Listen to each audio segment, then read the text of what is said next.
हाँ जी, good afternoon everyone. हम आज रिवाइज करेंगे अकाउंटिंग स्टैंडर्ड 26 इंटेंजिबल एसेट। आइए शुरू करते हैं। Accounting standard 26 does not apply asset that are covered under. कौन कौन से एसेट के ऊपर वो नहीं अप्लाई होगा? एक AS2 के अंदर जो एसेट कवर हो रहे हैं, AS7 के अंदर जो एसेट कवर हो रहे हैं, AS14, 19, 21, 22 इनके ऊपर अप्लाई नहीं होगा। ये फाइनेंशियल एसेट्स के ऊपर भी अप्लाई नहीं होता। फाइनेंशियल एसेट जैसे डेटर, बैंक बैलेंस, जिनको आपको मालूम होता है फिक्स अमाउंट ऑफ कैश में कन्वर्ट होना होता है, वो आपके फाइनेंशियल एसेट होते हैं, उनके ऊपर भी ये आपको एप्लीकेबल नहीं होगा। Mineral rights, expenditure on exploration और डेवलपमेंट और extraction of mineral oil, natural gas, इनके ऊपर भी हमारा अकाउंटिंग स्टैंडर्ड 26 एप्लीकेबल नहीं होता। और इंटेंजिबल एसेट्स जो इंश्योरेंस कॉन्ट्रैक्ट से पैदा होते हैं, उनके ऊपर भी AS26 एप्लीकेबल नहीं होता। क्या इंपॉर्टेंट है सर? ये आपके पास MCQ के लिए इंपॉर्टेंट है, अदरवाइज ये इंपॉर्टेंट नहीं है। ठीक है, ये अकाउंटिंग स्टैंडर्ड जो एडवर्टीजमेंट, ट्रेनिंग और स्टार्टअप कॉस्ट है, उसके ऊपर ही एप्लीकेबल होता है। R&D के ऊपर, ऑफकोर्स रिसर्च एंड डेवलपमेंट की अगर आप एक्टिविटी करते हो तो उसके ऊपर ये अकाउंटिंग स्टैंडर्ड एप्लीकेबल होता है। और अगर आप कोई लाइसेंसिंग एग्रीमेंट के अंदर राइट हासिल कर लेते हो, जैसे motion picture film, video recordings, plays और मैन्युस्क्रिप्ट्स आप हासिल कर लेते हो, लाइसेंसिंग एग्रीमेंट के अंदर आप कोई राइट हासिल कर लेते हो, तो उसके ऊपर भी वो भी इंटेंजिबल एसेट बन जाता है। तो उसके ऊपर भी आप एप्लीकेबल AS26 को कर लेते हो। पेटेंट के ऊपर एप्लीकेबल हो जाता है, कॉपीराइट के ऊपर और ट्रेडमार्क के ऊपर ये अकाउंटिंग स्टैंडर्ड एप्लीकेबल हो जाता है। सर ये वाली जो खर्चा है, expenditure on advertisement, training and startup cost, क्या ये भी इंटेंजिबल एसेट होता है? नहीं, ये इंटेंजिबल एसेट नहीं होता। इसके बारे में हम आगे जाके बात कर लेंगे।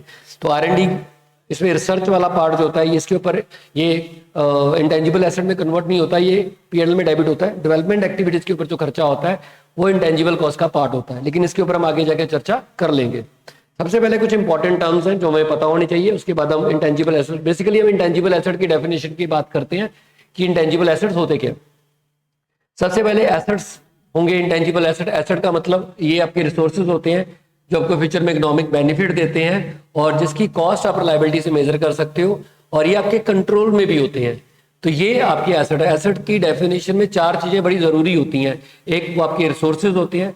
दूसरा, आप उसको कंट्रोल कर सकते हो। तीसरा, आपको वो फ्यूचर में इकोनॉमिक बेनिफिट देते हो। और चौथा, वो आप उसकी कॉस्ट को रिलायबिलिटी से मेजर भी कर सकते हो। अगर ये चारों एलिमेंट में यस यस यस यस है, तो इसका मतलब वो एसेट आपका इंटेंजिबल, वो आइटम आपकी एसेट होती है। अगर इनमें से एक भी आइटम में नो आ गया तो हम मान के चलेंगे वो आइटम आपकी एक्सपेंस है, वो आपका एसेट नहीं है। दूसरी बात, अगर ये एसेट इंटेंजिबल हो जाए, ठीक है, तो इंटेंजिबल एसेट क्या होगा? ऐसा एसेट जो एसेट तो है, एसेट की डेफिनेशन को तो पूरा कर रहा है, लेकिन नॉन मॉनिटरी एसेट नहीं होना चाहिए। नॉन मॉनिटरी एसेट वो एसेट होते हैं जो फिक्स अमाउंट ऑफ कैश में कन्वर्ट हो जाते हैं। जैसे आप कह सकते हो डेटर वगैरह हो जाते हैं, ये आपके मॉनिटरी एसेट्स हो जाते हैं।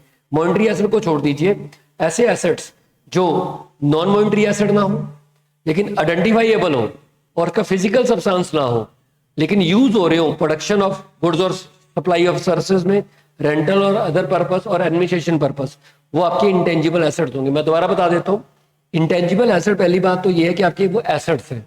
वो क्या है आपके लिए? वो एसेट्स है। दूसरा, वो एसेट नॉन मॉनिटरी एसेट नहीं है। नॉन मॉनिटरी एसेट मैंने आपको बता दिया, ऐसे एसेट जो फिक्स अमाउंट ऑफ कैश में कन्वर्ट होते हैं, हमें पहले से ही पता होता है कि इनको एक्सचेंज करने पर आपको कितना पैसा मिलेगा, वो नहीं होने चाहिए। दूसरा, वो एसेट आइडेंटिफाइएबल होने चाहिए। आइडेंटिफाइएबल हम आगे जाके पढ़ लेंगे कि आइडेंटिफिकेशन का क्या मतलब होता है, आइडेंटिफाइबिलिटी का क्या मतलब होता है।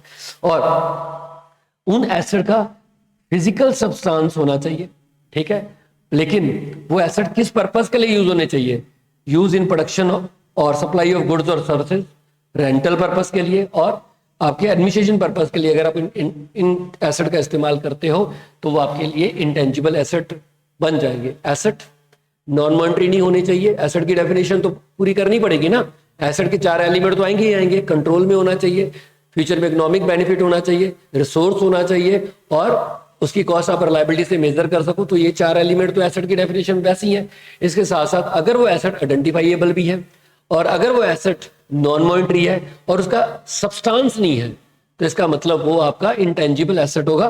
क्लियर है? चलिए, अगर कोई आइटम AS26 की डेफिनेशन को मीट नहीं करता तो हम जितना भी खर्चा उस आइटम के ऊपर हो रहा है वो आप उसको पीएल में डेबिट कर दोगे। If an item covered by S 26 does not meet the definition of intangible asset, expenditure to acquire और to generate internally is recognised an expense.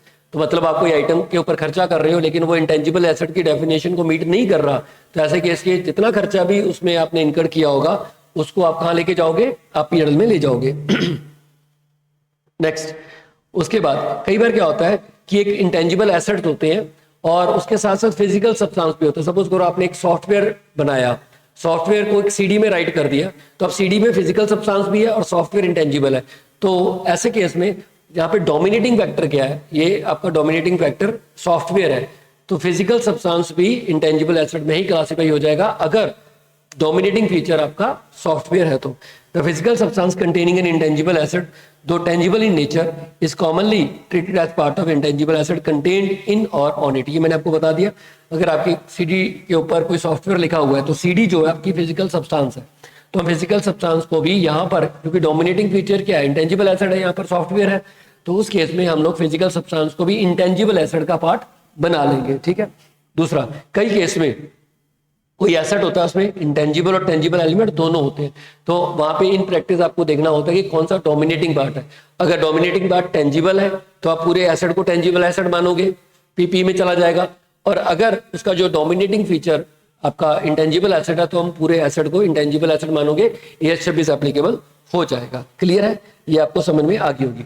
आइए आगे चलते हैं। यहाँ पर नाउ आइडेंटिफाइएबिलिटी का मतलब क्या, हम डेफिनेशन को ही डिस्कस करें। आइडेंटिफाइएबिलिटी का मतलब ऐसा एसेट कि अगर आपका इंटेंजिबल एसेट आइडेंटिफाइएबल है तभी वो इंटेंजिबल एसेट की डेफिनेशन में आएगा। आइडेंटिफाइएबिलिटी का मतलब होना चाहिए to be identifiable it is necessary that intangible asset clearly distinguished from the goodwill. Goodwill से बिल्कुल अलग होना चाहिए। अगर मान लीजिए आप गुडविल से उस इंटेंजिबल एसेट को अलग ही नहीं कर पा रहे तो हम मानेंगे कि आपका इंटेंजिबल एसेट आइडेंटिफाइएबल नहीं है।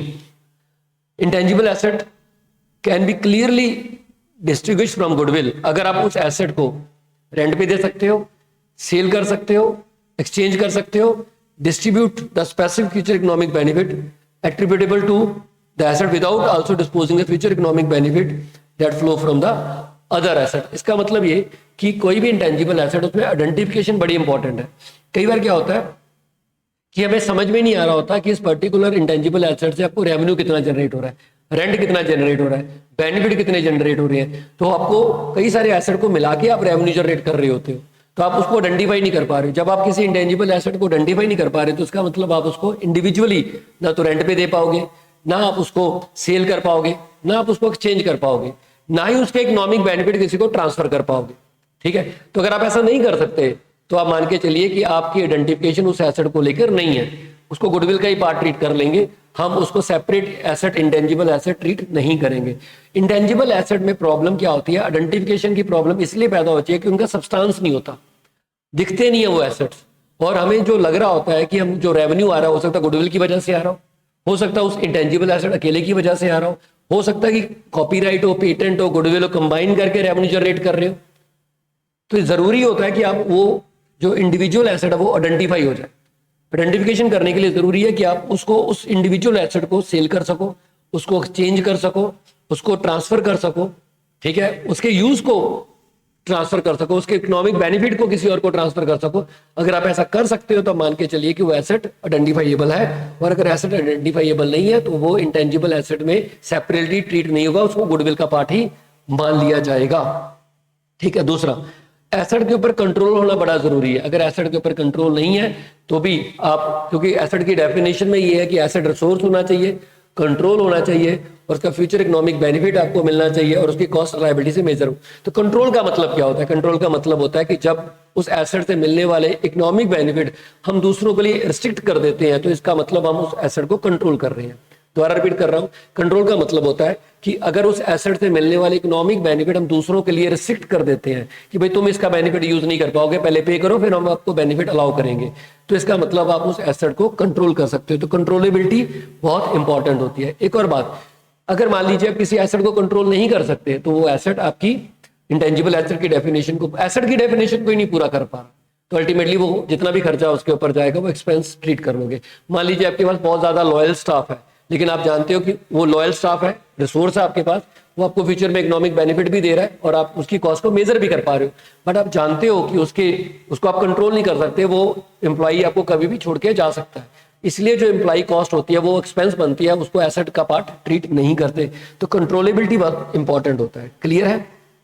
नेक्स्ट, आपको उससे फ्यूचर इकोनॉमिक बेनिफिट मिलने चाहिए। अगर आपको फ्यूचर इकोनॉमिक बेनिफिट नहीं मिल रहा है, ये भी एसेट की डेफिनेशन में है। अगर आपने कोई एसेट क्रिएट किया जिससे आपको फ्यूचर इकोनॉमिक बेनिफिट नहीं मिल रहे या प्रोबेबल नहीं है कि उसे फ्यूचर इकोनॉमिक बेनिफिट मिलेंगे, तो आप उस एसेट को एसेट ट्रीट नहीं करोगे। जो भी खर्चा उस आइटम को जनरेट करने में हुआ होगा आप उसको एक्सपेंस ट्रीट कर लोगे। तो I hope you understand this. दोबारा से देख लेते हैं एसेट की डेफिनेशन में क्या लिखा हुआ है। रिसोर्स होने चाहिए कंट्रोल्ड। मैंने आपको बोला कंट्रोल का मतलब आप किसी एसेट को कंट्रोल कैसे करते हो, आप किसी एसेट को कंट्रोल इस तरीके से करते हो जो उससे मिलने वाले इकोनॉमिक बेनिफिट वो आप किसी के लिए रिस्ट्रिक्ट कर देते हो, किसी के लिए अवेलेबल कर देते हो। अगर मैं किसी तरीके से किसी इंटेंजिबल एसेट के इकोनॉमिक बेनिफिट आपके लिए रोक दूं कि आपको मिलेंगे नहीं, इसको मिलेंगे, इसको नहीं मिलेंगे, तो इसका मतलब आप उस एसेट को कंट्रोल कर रहे हो। क्लियर है?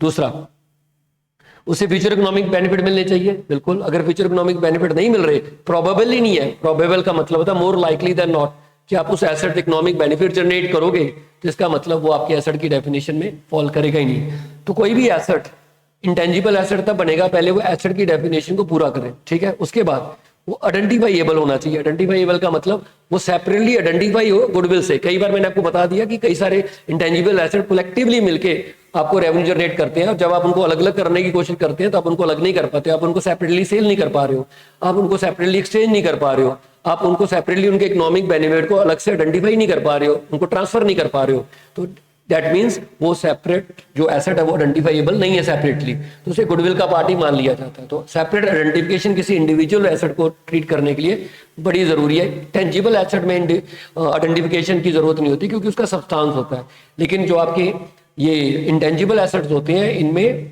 आपकी आइडेंटिफिकेशन बहुत इंपॉर्टेंट पार्ट प्ले करती है। दूसरा मैंने आपको बता दिया वो मॉनेटरी एसेट नहीं होने चाहिए। मॉनेटरी एसेट जो फिक्स अमाउंट ऑफ मनी में एक्सचेंज या कन्वर्ट हो जाते हैं। क्लियर? उसका फिजिकल सब्सटेंस नहीं होना चाहिए। ऑफ कोर्स ये एसेट है तो किसी न किसी पर्पस के लिए तो यूज होगा ही होगा, ठीक है, उसका फिजिकल सब्सटेंस नहीं होना चाहिए, तभी वो एसेट इंटेंजिबल एसेट बनेगा। ये मैंने आपको बता दिया। उसके बाद आइडेंटिफिकेशन मैंने आपको बता दी। Clear? The definition of intangible asset require that intangible asset be identifiable. To be identifiable it is necessary that intangible asset is clearly distinguished from goodwill. Goodwill से बिल्कुल अलग होनी चाहिए। दूसरा, intangible asset can be clearly distinguished from the goodwill if asset is separable, which means that enterprise could rent, sell, exchange or distribute the specific future economic benefit attributable to the asset without also disposing of future economic benefit that flow from other asset used in the same revenue generating activities। तो अगर आप individual उसके economic benefit transfer कर सकते हो तो इसका मतलब दूसरों के इकोनॉमिक बेनिफिट बिना प्रभावित किए सिर्फ इसी एसेट के इकोनॉमिक बेनिफिट अगर आप ट्रांसफर कर सकते हो तो आप मान के चलिए वो आपका इंटेंजिबल एसेट है। कंट्रोल तो होना ही चाहिए, मैंने आपको बता दिया। ठीक है? An enterprise control an asset if enterprise has the power to obtain the future economic benefit flowing from the underlying resource. आपके पास पावर हो कि आप उसके इकोनॉमिक बेनिफिट दे सको, and you can restrict the access of others to those benefit. आप दूसरों को उस बेनिफिट लेने से रिस्ट्रिक्ट कर सकते हो, तो इसका मतलब आपका उसके इकोनॉमिक बेनिफिट के ऊपर कंट्रोल है, यानी कि आपका उसके ऊपर कंट्रोल है। ठीक है जी? ये कंट्रोल आपका लीगल राइट से इन्फोर्सेबल भी हो सकता है और अदरवाइज भी हो सकता है।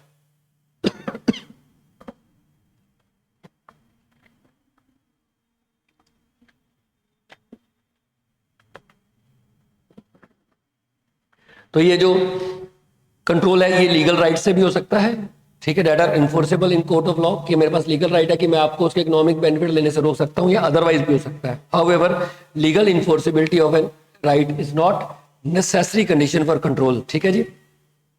और मार्केट एंड टेक्निकल नॉलेज भी आपको फ्यूचर इकोनॉमिक बेनिफिट लेने में मदद करती है। And enterprise control those benefit. For example suppose कर मैंने आपको बता ही दिया कि अगर आपके पास लीगल राइट है तो आपका उस इंटेंजिबल एसेट के इकोनॉमिक बेनिफिट आपके लिए यूज हो जाएंगे, या आप किसी को भी उसके बेनिफिट को ट्रांसफर कर सकते हो, तो आपका उस एसेट के ऊपर कंट्रोल माना जाएगा। यहाँ पर एग्जांपल एम्प्लॉइज का दिया हुआ है कि स्किल, लेबर और कस्टमर ये भी आपके लिए एसेट हो सकते थे, लेकिन क्योंकि आप उनको कंट्रोल नहीं कर सकते, इनके इकोनॉमिक बेनिफिट कभी भी शिफ्ट हो सकते हैं, तो दैट मीन्स आपके जो स्किल लेबर होती है और कस्टमर्स होते हैं वो आपके कभी भी इंटेंजिबल एसेट का पार्ट नहीं होते हैं। क्लियर। फ्यूचर इकोनॉमिक बेनिफिट मैंने आपको बता दिया। तो फ्यूचर इकोनॉमिक बेनिफिट भी बहुत जरूरी है, कंट्रोल भी बहुत जरूरी है, और आइडेंटिफाइएबिलिटी भी बहुत जरूरी है। आइडेंटिफाइएबिलिटी पर्टिकुलर फीचर है जो कि इंटेंजिबल एसेट में होना चाहिए, लेकिन कंट्रोल और फ्यूचर इकोनॉमिक बेनिफिट तो मैंने आपको बता ही दिया, ये तो एसेट की डेफिनेशन के पार्ट। अगर ये दोनों चीजें नहीं है, अगर आपने सेपरेट आइडेंटिफिकेशन नहीं है, तो आपका इंटेंजिबल एसेट गुडविल का पार्ट होगा, ठीक है। लेकिन अगर मान लो एसेट के ऊपर कंट्रोल नहीं है और फ्यूचर इकोनॉमिक बेनिफिट नहीं है, तो फिर ये एसेट ही नहीं है, फिर जो भी इसके ऊपर आइटम के ऊपर खर्चा हुआ है उसको आपको एक्सपेंस ट्रीट करना होगा। क्लियर। ये देखो मैंने आपको एग्जांपल दिया हुआ है कि सॉफ्टवेयर एसेट तो है, आइडेंटिफाइएबल भी है, उसका अलग से बेनिफिट है, लेकिन विदाउट फिजिकल सब्सटेंस भी है और बिजनेस में यूज भी हो रहा है, रेंटल पर्पस के लिए यूज हो रहा है या एडमिनिस्ट्रेशन पर्पस के लिए यूज हो रहा है, तो ये इंटेंजिबल एसेट है, बिल्कुल यस है। Plant and machinery physical substance है इसका, ठीक है, विदाउट फिजिकल सब्सटेंस होना चाहिए, तो ये इंटेंजिबल एसेट नहीं है। वेबसाइट सारे फीचर पूरे करी है, तो ये भी आपका इंटेंजिबल एसेट है। सॉफ्टवेयर एज स्टॉक, अब देखो ये सॉफ्टवेयर हेल्ड फॉर सेल कर रखा है, हेल्ड फॉर यूज नहीं है, तो ये भी इंटेंजिबल एसेट नहीं है। प्रीलिमिनरी एक्सपेंसेस एसेट ही नहीं है और आइडेंटिफाइएबल भी नहीं है, तो इसलिए ये नो हो गया। उसके बाद फॉर्मूला, चारों फीचर इंटेंजिबल एसेट के पूरे कर रहा है, तो ये भी आपका इंटेंजिबल एसेट है। पेटेंट नो हाउ, चारों फीचर पूरे कर रहा है, ये भी आपका इंटेंजिबल एसेट है। डेटर्स आपका वही ये फाइनेंशियल एसेट हो गए, और बैंक बैलेंस भी आपके फाइनेंशियल एसेट्स हो गए, तो ultimately financial asset intangible asset के अंदर कवर नहीं होते हैं। तो this is the definition of intangible asset. I hope you understand the intangible asset क्या होते हैं। चलिए, रिकॉग्निशन ऑफ इंटेंजिबल एसेट को आप वंस यू आइडेंटिफाई कि आपके इंटेंजिबल एसेट क्या होते हैं, अब हम उसको अपनी बुक्स में रिकॉग्नाइज कैसे करोगे। इंटेंजिबल एसेट को आप अपनी बुक्स में रिकॉग्नाइज कैसे करोगे। आप इंटेंजिबल एसेट को कई तरीकों से एक्वायर कर सकते हो, ठीक है, तो सारे के सारे तरीके हम एक एक करके डिस्कस करते हैं। सबसे पहले आप इंटेंजिबल एसेट को खरीद सकते हो, परचेज ऑफ इंटेंजिबल एसेट। इसमें क्या क्या आएगा, जो भी आप परचेज प्राइस, इनवॉइस प्राइस, उसमें अगर आपकी इंपोर्ट ड्यूटीज हैं जिनके ऊपर जीएसटी इनपुट क्रेडिट नहीं मिलता वो ऐड हो जाएगा, आपके पास जितने भी जीएसटी वगैरह वो ऐड हो जाएगा, या अदर डायरेक्टली एट्रीब्यूटेबल एक्सपेंसेस वो ऐड हो जाएंगे, ये आपकी कॉस्ट ऑफ इंटेंजिबल एसेट हो जाएगी। सारे खर्चे जो उस एसेट को अक्वायर करने में आपके ऊपर खर्च हो रहे हैं, उस इंटेंजिबल एसेट को अक्वायर करने के ऊपर खर्च हो रहे हैं, वो सारे के सारे खर्चे इस परचेज कॉस्ट का पार्ट बनेंगे, इस एसेट की परचेज कॉस्ट में ऐड हो जाएंगे। सपोज मैंने आपको बोला परचेज प्राइस जो आपने पे किया, इसके ऊपर जितने भी टैक्सेस जुड़ेंगे जिनका इनपुट क्रेडिट नहीं मिलेगा, वो खर्चे आपको कंसीडर करने हैं, वो टैक्सेस कॉस्ट का पार्ट बनेंगे। Plus any directly attributable cost जो इनकर्ड हुई है उस एसेट को अक्वायर करने के लिए, जैसे मान लो आपने कोई लीगल फीस पे की है, या मान लीजिए कोई एग्रीमेंट की फीस पे की है, या लीगल राइट इनफोर्स लेने की आपने कोई फीस पे की है, तो कोई एग्रीमेंट किया, उसका जो भी खर्चा आएगा वो डायरेक्टली एट्रीब्यूटेबल कॉस्ट है to acquire that intangible asset, वो भी आपकी परचेज कॉस्ट में ऐड होगा। इन सबको आप ऐड करोगे तो आपके पास क्या आ जाएगा, कॉस्ट ऑफ इंटेंजिबल एसेट आ जाएगा। ये तो पहला पॉइंट है अगर आपने परचेज किया। अगर आपने अमलगामेशन के थ्रू उस एसेट को अक्वायर किया, अमलगामेशन के थ्रू अगर आपने एसेट को अक्वायर किया, तो पहले तो आपको चेक करना है कि उसको गुडविल से डिस्टिंग्विश करना है कि वो अलग उसकी वैल्यू होनी चाहिए। तो आप अगर वो रिकॉग्निशन क्राइटेरिया आपकी बुक्स में मीट करता है तो आपको उस बुक्स में, अपनी बुक्स में उसको फेयर वैल्यू पे दिखाना है। क्लियर है। Acquisition as a part of amalgamation, amalgamation में intangible asset acquired in amalgamation in the nature of purchase is accounted for in accordance with ES 14। ES 14 के आपके हिसाब से उसको डील करना है। It transfer recognize an intangible asset that meet the recognition criteria even if that intangible asset had not been recognized in the financial statement of the transferor।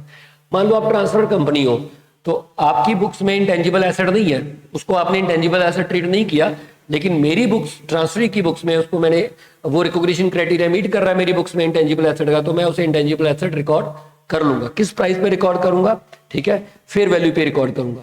Clear. If the cost of intangible asset acquired as a part of amalgamation in the nature of purchase cannot be measured with reliability, then आप इसको recognise नहीं करोगे और आप उसे goodwill का part बना लोगे। दोबारा रिपीट कर रहा हूं, अमलगामेशन के दौरान, अगर in the nature of purchase की बात कर रहा हूं, amalgamation in the nature of purchase में आपने अगर इंटेंजिबल, देखो अगर तो मर्जर का केस है तो सामने वाले के जो भी एसेट्स आएंगे वो तो सारे आपकी बुक्स में एसेट्स ही आएंगे, सामने वाले की जो लायबिलिटी आएगी वो बुक वैल्यू के ऊपर एसेट्स आपकी बुक्स में आ जाएंगी, तो वो तो नॉर्मल केस है। अगर आपने मर्जर का केस है तो ये 14 के हिसाब से जो भी ट्रांसफर के बुक्स में एसेट लायबिलिटीज होंगी वो एसेट आपकी बुक्स में एसेट लायबिलिटीज बुक वैल्यू पर आ जाएंगी। अगर उनके पास कोई इंटेंजिबल एसेट होंगे तो आपकी बुक्स में भी वो इंटेंजिबल एसेट एसेट आ जाएंगे, उसमें कोई प्रॉब्लम नहीं है। लेकिन अगर आप परचेज कर रहे हो तो आपने इंटेंजिबल एसेट अपनी बुक्स में रिकॉग्नाइज करना है अगर वो रिकॉग्निशन क्राइटेरिया मीट करे, आइडेंटिफाइएबल है, फ्यूचर में इकोनॉमिक बेनिफिट दे रहा है, कंट्रोलेबल है और आपको उसकी कॉस्ट और लायबिलिटी से मेजर कर पा रहे हो, तो आपको उसको आपके कंट्रोल में भी है तो आप उसको अपनी बुक्स में रिकॉग्नाइज करोगे। इससे कोई फर्क नहीं पड़ रहा कि बेचने वाले की बुक्स में वो एसेट के रूप में रिकॉर्ड किया गया था, इंटेंजिबल एसेट के रूप में या नहीं, आपने अपनी बुक्स में उसको रिकॉर्ड कर लेना है। ठीक है, किस प्राइस पे रिकॉर्ड करोगे? फेयर वैल्यू के ऊपर रिकॉर्ड करोगे। अगर आप fair value with liability measure नहीं कर पा रहे हो, फिर आपने इंटेंजिबल एसेट को गुडविल के साथ ही मर्ज कर देना है, सेपरेटली रिकॉर्ड नहीं करना है। क्लियर है? चलिए, ये सेकंड पॉइंट मैंने आपको बता दिया। थर्ड पॉइंट पे चलते हैं। अगर आप कोई intangible asset in exchange acquire कर रहे हो, अगर आप कोई इंटेंजिबल एसेट इन एक्सचेंज हासिल कर रहे हो, ठीक है, एक्सचेंज फॉर शेयर और अदर सिक्योरिटी, आपने शेयर दे दिए और सिक्योरिटी दे दी, उसके बदले में कोई इंटेंजिबल एसेट एक्वायर कर रहे हो, तो आपने दो चीजें देखनी है, फेयर वैल्यू ऑफ एसेट जो आपने ऑब्टेन किया है और फेयर वैल्यू जो एसेट और सिक्योरिटीज जो आपने प्रोवाइड की है। इन दोनों में जो भी क्लियरली एविडेंट होंगी उसके ऊपर आपने नए एसेट को रिकॉर्ड कर लेना है। ठीक है, जैसे सपोज करो आपके पास जो आपने एसेट खरीदा उसकी फेयर वैल्यू 1 CR है, 1 करोड़ है, और जो आपने एसेट और लायबिलिटीज जो सिक्योरिटीज इशू की हैं, ऑफ कोर्स उसके बदले में एक्सचेंज में कुछ सिक्योरिटीज वगैरह इशू करोगे, उनकी फेयर वैल्यू मान लो 1.1 CR है। तो इन दोनों में जो भी क्लियरली एविडेंट होगा हम उसके ऊपर उस इंटेंजिबल एसेट को रिकॉर्ड कर लेंगे। हम हमेशा मान के चलते हैं कि इन दोनों में से जो लोअर है वो क्लियरली एविडेंट होगा। अगर तो क्वेश्चन बता रहा है कि इन दोनों में से कौन सा क्लियरली एविडेंट है हम उसके ऊपर रिकॉर्ड करेंगे, और अगर क्वेश्चन नहीं बता रहा कि इन दोनों में से which ever is clearly evident, तो हम लोग इन दोनों में से जो लोअर होगा उसके ऊपर हम रिकॉर्ड कर लेंगे। हम मान के चलेंगे वो मोर क्लियरली एविडेंट है। क्लियर है? ठीक है जी। अगर आपने कोई इंटेंजिबल एसेट वे गवर्नमेंट ग्रांट हासिल किया है, तो आप सिंपल सी बात है AS 12 के हिसाब से क्या होगा, जो भी आपने पे किया हम उसके ऊपर इंटेंजिबल एसेट रिकॉर्ड कर लेंगे। अगर आपने बिल्कुल पे नहीं किया या नॉमिनल वैल्यू पे किया है तो नॉमिनल वैल्यू पे रिकॉर्ड कर लोगे, और अगर फ्री में मिल गया तो जीरो वैल्यू पे रिकॉर्ड करोगे। अगर कोई अमाउंट आपने पे की है, ठीक है, तो वो आप उसके ऊपर इंटेंजिबल एसेट को रिकॉर्ड कर लोगे। ठीक है जी। चलिए, acquisition of intangible asset by way of government grant. Sometime an enterprise acquire an intangible asset in the form of license to operate radio, TV station, telecom operation right free of cost or at nominal cost. आपको ये intangible asset मिल रहे हैं क्या? Radio और TV station को operate करने का right, उसके बाद टेलीकॉम ऑपरेशन के राइट्स आपको फ्री ऑफ कॉस्ट मिल रहे हैं और एट नॉमिनल कॉस्ट मिल रहे हैं। याद रखना, फ्री ऑफ कॉस्ट या फिर नॉमिनल कॉस्ट मिल रहे हैं। तो अगर तो आपको फ्री में मिल रहे हैं तो आप उसकी कोई ट्रीटमेंट नहीं करोगे, आप अपनी बुक्स में उसको फ्री ऑफ कॉस्ट मिल रहे हैं तो no monetary asset acquire, non monetary asset acquire free of cost should be recorded at nominal value. आप उसको नॉमिनल वैल्यू पे रिकॉर्ड कर रहे हो, and if acquired at nominal cost it should be recorded at nominal cost. Nominal value मतलब negligible value होती है, तो आप जीरो वैल्यू के ऊपर रिकॉर्ड करोगे, और अगर आप जितना पैसा पे कर रहे हो, अगर आपने कुछ पे किया तो उस प्राइस के ऊपर आप इंटेंजिबल एसेट को रिकॉर्ड कर लोगे। मैं दोबारा रिपीट कर रहा हूँ, अगर आप इंटेंजिबल एसेट सरकार से ले लेते हो, आपको फ्री में मिल जाता है, इसको हम नॉन मॉनेटरी ग्रांट बोलेंगे। अगर ये नॉन मॉनेटरी ग्रांट आपको फ्री ऑफ कॉस्ट मिल जाती है तो जितना भी पैसा ऑफ कोर्स आपने तो पे ही नहीं कुछ किया, तो उस केस में आप जीरो वैल्यू के ऊपर आप उस नॉन मॉनेटरी ग्रांट को रिकॉर्ड करोगे। और अगर आपने कुछ नॉमिनल वैल्यू पे किया है तो जितने भी नॉमिनल वैल्यू पे किया उसके ऊपर आप उसको रिकॉर्ड कर लोगे। ठीक है। Next, exchange. अगर आपने कोई इंटेंजिबल एसेट एक्सचेंज में हासिल किया, ध्यान देना, अगर आपने कोई इंटेंजिबल एसेट एक्सचेंज में हासिल किया है तो आपको ध्यान देना है, एक्सचेंज के ऊपर आप फेयर वैल्यू पे रिकॉर्ड करोगे अगर उसमें कमर्शियल सब्सटेंस है तो, ठीक है, या फिर जो एसेट दिया है या और जो एसेट लिया है उसकी फेयर वैल्यू दोनों में से एक ही पता है तो आप फेयर वैल्यू पे रिकॉर्ड करोगे। एंड है ये सब, ठीक है, दोनों चीजें चाहिए। आप अगर कोई एसेट को इंटेंजिबल एसेट को एक्सचेंज कर रहे हो दूसरे इंटेंजिबल एसेट के साथ तो वो फेयर वैल्यू पे रिकॉर्ड होगा। ठीक है, फेयर वैल्यू पे रिकॉर्ड करने के लिए आपको कमर्शियल सब्सटेंस होना चाहिए। अगर कमर्शियल सब्सटेंस नहीं है, ठीक है, तो फिर आप उसको फेयर वैल्यू पे रिकॉर्ड नहीं करोगे। मान लीजिए आपने एक एक्सचेंज किया, यहां पर जो एक्सचेंज था ना वो इंटेंजिबल एसेट को अक्वायर करके आप शेयर और सिक्योरिटीज को दे रहे थे। यहां पर थर्ड केस में जो आपका एक्सचेंज था वो आपने इंटेंजिबल एसेट को अक्वायर किया, उसके बदले में आप क्या दे रहे हो? शेयर या सिक्योरिटीज दे रहे हो। ध्यान देना, शेयर या सिक्योरिटीज दे रहे हो। यहां पर हम कमर्शियल सब्सटेंस भी देखते हैं। यहां पर अगर हम एक एसेट के बदले में दूसरा एसेट अक्वायर कर रहे हैं मैंने एक एसेट एक्वायर किया, उसके बदले में आपको दूसरा एसेट दे रहा हूं। यहां पर हम देखेंगे कि फेयर वैल्यू पे ऊपर ट्रांजैक्शन होगी है, लेकिन फेयर वैल्यू पे ट्रांजैक्शन करने के लिए आपको दो चीजें जरूरी चाहिए। एक, आपको दोनों में से एक की फेयर वैल्यू कम से कम पता हो, जो एसेट लिया है और जो एसेट दिया है। एंड शब्द बोल रहा हूं, एंड इस ट्रांजैक्शन का कमर्शियल सब्सटेंस होना चाहिए। कमर्शियल सब्सटेंस मतलब इस ट्रांजैक्शन से हम दोनों को बेनिफिट होना चाहिए, हमारा रेवेन्यू बढ़ना चाहिए या कॉस्ट कटिंग होनी चाहिए, कोई ना कोई बेनिफिट होना चाहिए, तो ही हम ये मान के चलेंगे कि कमर्शियल सब्सटेंस एग्जिस्ट कर रहा है। तो दोनों चीजें एग्जिस्ट कर रही है तो मैं इसको फेयर वैल्यू पे रिकॉर्ड करूंगा। अगर दोनों में से एक भी चीज एग्जिस्ट नहीं कर रही है तो मैं ये मानूंगा कि मैं नए एसेट को उसी कैरिंग अमाउंट पे रिकॉर्ड करूंगा जिस पे मैं पुराना एसेट दे रहा हूं। सपोज करो मैं पुराना एसेट में जो इंटेंजिबल एसेट है मेरी बुक्स में वो 1 करोड़ की कैरिंग अमाउंट है, ठीक है। तो आपके पास से जो एसेट आ रहा है, और कमर्शियल सब्सटेंस एग्जिस्ट नहीं करता इसमें ट्रांजैक्शन में, आपके पास से जो एसेट आ रहा है उसकी कैरिंग आपकी बुक्स में फेयर वैल्यू 1.5 करोड़ है, तो मैं उसको 1.5 करोड़ के ऊपर नहीं रिकॉर्ड करूंगा, मैं उसको 1 करोड़ के ऊपर ही रिकॉर्ड करूंगा, क्योंकि जो एसेट मैंने दिया है उसकी कैरिंग अमाउंट 1 करोड़ है। जो एसेट मैंने दिया है उसकी कैरिंग अमाउंट 1 करोड़ है, और जो मिल रहा है उसकी फेयर वैल्यू चाहे 1.25 करोड़ है, चाहे 2 करोड़ है, चाहे 2.5 करोड़ है, चाहे 3 करोड़, उससे कोई फर्क नहीं पड़ता, क्योंकि ट्रांजैक्शन में कमर्शियल सब्सटेंस नहीं है। जब तक ट्रांजैक्शन में कमर्शियल सब्सटेंस नहीं होगा, फेयर वैल्यू के ऊपर एसेट कभी भी रिकॉर्ड नहीं होगा।